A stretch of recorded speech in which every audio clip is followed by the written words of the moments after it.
Hi, I'm Dr. Terry at the Himalayan Institute, and welcome to our wellness talk. So the topic today is meditation and movement, and you may be thinking, how do those two things go together?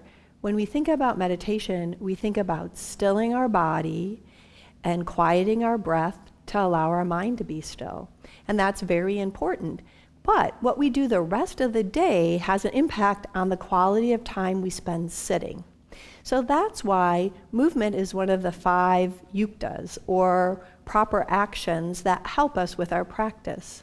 So to recap the other 5, which there are other wellness talks about the other 4, it includes eating properly, sleeping properly, starting the day properly, and engaging with the world properly.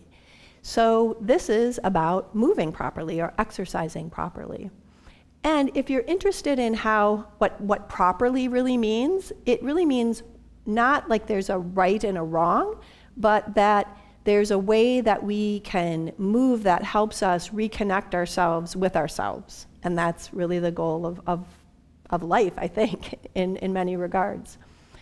So if you're interested more on this idea of how to implement these yuktas, there's a really lovely talk by Greg Capitolo recently on HI Online that talks about the 3 pillars of practice. And the pillars are trustful surrender, self-study, and self-effort. And so proper movement is part of self-effort. So that might be something you want to look into also, that talk.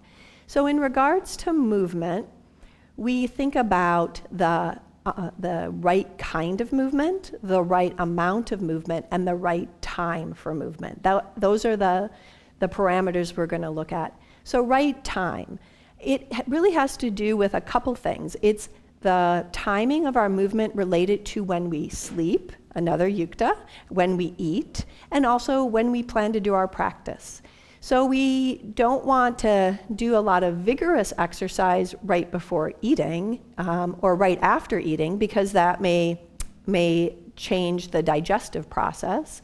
And we don't want to do a lot of vigorous exercise within the few hours before bedtime. That might give your body the wrong signal that it's time to be up and active instead of kind of winding down and going to sleep.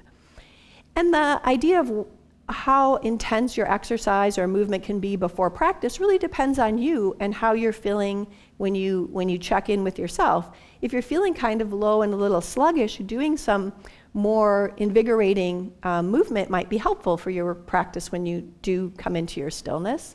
But it may be a little depleting. So you have to know kind of your own self. So the right time for movement really revolves around practice, eating, and sleep, and having that benefit those aspects of your routine and not be a detriment. Then the right amount. So this is, I think, something I learned as I've been studying yoga philosophy, is that when you exercise, when you're finished, you want to check in with yourself and how that activity affected your body, mind, and emotions. And you want to feel invigorated and vitalized after exercise. You don't want to feel depleted and drained, like you can't even take another step, or really jittery and wired that you can't hardly sit down. So we're looking for that kind of peaceful invigoration from exercise of any type. So then we'll talk about what kind of exercise or movement. So from just a basic physiology point, we want to think about things that get our heartbeat going, or cardio or aerobic activity. We want to think about things that provide strength in our body, keeping our muscles toned so they work well. We want to think about things that stretch our muscles, keeping our body supple. And then we want to think about things that help us with movement so that our balance stays vital as we get older. That is, a way to look at what kind of movement. But Pandit Rajmani Tiganayat, in the Shoka meditation book, he talks about these 5 yuktas, these 5 practices, 5 pillars of health. And when he talks about movement, he brings up a really good point.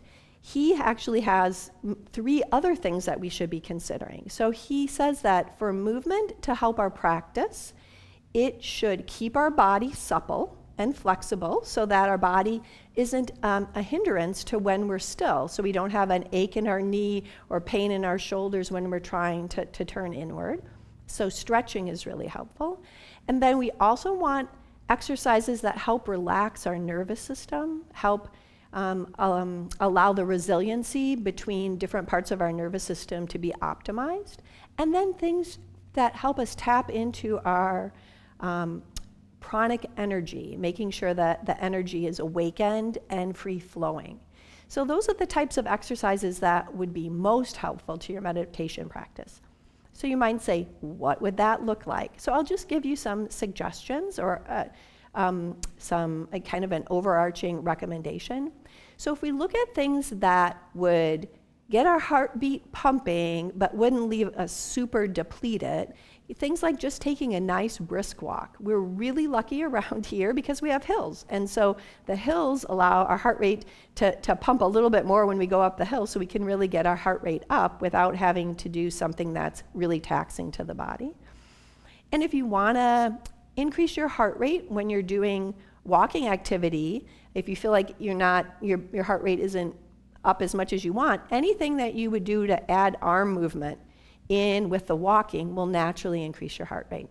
So if you're not doing any kind of aerobic activity currently, you might want to think about just taking a brisk walk, using your arms, maybe 10 minutes before each meal. And then over the course of the day, if you eat 3 meals, you'll have 30 minutes of exercise, which is the recommendation for aerobic activity per day, 5 to 7 days a week. Next, how do we keep our body flexible? Well, that's where the asana portion of yoga really comes in handy. And with asana, we can also combine keeping our body flexible and also relaxing the nervous system. So when we combine the movements, the postures with our breath, that really allows our nervous system to settle down and relax while we're keeping our body supple. So really, breath is key to meditation, but also our movement practice. And then lastly, how do we awaken and tend our pranic energy? Well, the practice of Agnisara can be really helpful for that. And if you're not familiar with this practice, which is really considered a master practice in the way that we teach yoga here, there are many resources on HI Online to help you with that practice. But in a nutshell, it is a contraction of the abdomen during the exhalation process of your diaphragmatic breath cycle to add some fire, invigoration around your pranic hub. And then also, with all of these 3 types of movement, checking in with yourself before and after the practice really helps you tune into your pranic body and your pranic flow, which will be helpful for your meditation practice. So I hope this gave you a different lens to look at movement through in regards to how it helps your seated meditation practice.